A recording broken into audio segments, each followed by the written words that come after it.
This is Springfield 1911 Range Operator 45 ACP. First range report. Let's hit the range.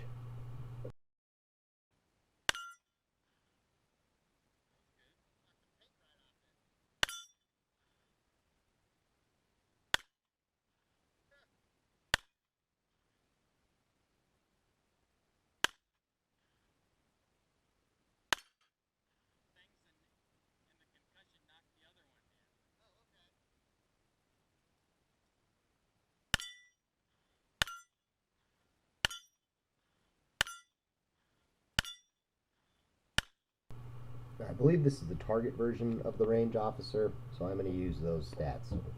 Now the Springfield Range Officer in 45 ACP is 8.6 inches long, 5.5 inches high, weighs in at 40 ounces. Now it has a forged carbon steel slide and frame, and on the website that is the same frame that is used as on the TRP models. This has the standard 1911 controls and trigger. On the internet, depending on where you look, the trigger pull is going to be anywhere between 4 and 6 pounds. I found off our trigger gauge, the trigger pull on this came in between 4.5 and 5 pounds. For a factory trigger, I'd consider it a very nice trigger. Did have a very clean break and a quick reset on it. The barrel on this gun is a 5-inch forged stainless steel barrel. Accuracy and consistency thus far seem to be very good. Now the gun came with an anti-glare, fully adjustable rear target sight. The front sight is just a flat black blade sitting in a dovetail. That's probably one thing I would replace on this gun, if it were mine and not a crew gun. The gun also came with 2 7-round magazines.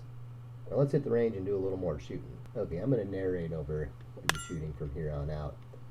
After the positive experience that we had with the Ronin that we found for a fantastic deal a couple months ago, when the crew saw this Range Operator pop on a shelf in their local store, they were very excited and they jumped on it. And I thought it was a great find as well. Now the part that was interesting is at some point recently, and I don't know how recently, Springfield has discontinued this Range Officer line.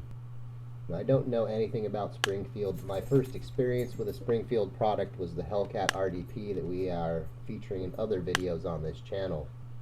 So I don't know anything about this gun's history, the line's history, their history, any of that. I'm not an expert on their product. But I do think this gun, much like the Ronin, is a fantastic gun for what it is and what you get out of it.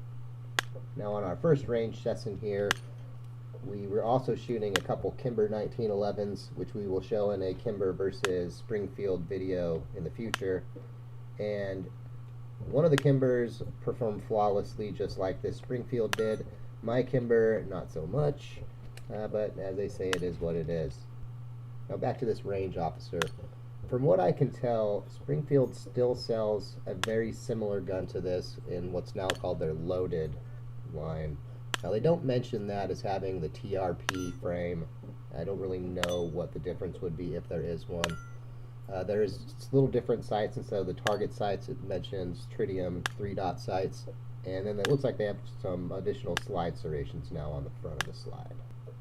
Now having only shot steel targets on this first range session, all I can really say about the accuracy is that we were easily able to hit the steel targets we set up out to 25 yards with ease. So we will be doing, when we go back to the indoor range one of these days, a better test on the accuracy on a target to gauge that. So I don't see why it wouldn't be accurate. If you can hit those little prairie dogs and squirrel targets at 25 yards, it's probably a pretty accurate gun. Now as far as reliability goes, we did put a couple hundred rounds through this gun that first day. Various ammo types that, ammo in general can be hard to find, so it is what you get. And it performed without fail. We had no failures, no random issues, no hiccups. Performed like Browning probably envisioned his 1911 should perform.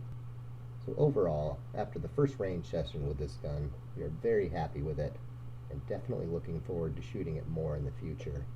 Now this is not my gun, it's a crew gun, but I have a suspicion it's probably going to end up being one of those that I wish I would have been the one to find and buy first. Anyway, I hope you found that useful, and as always, have a good day.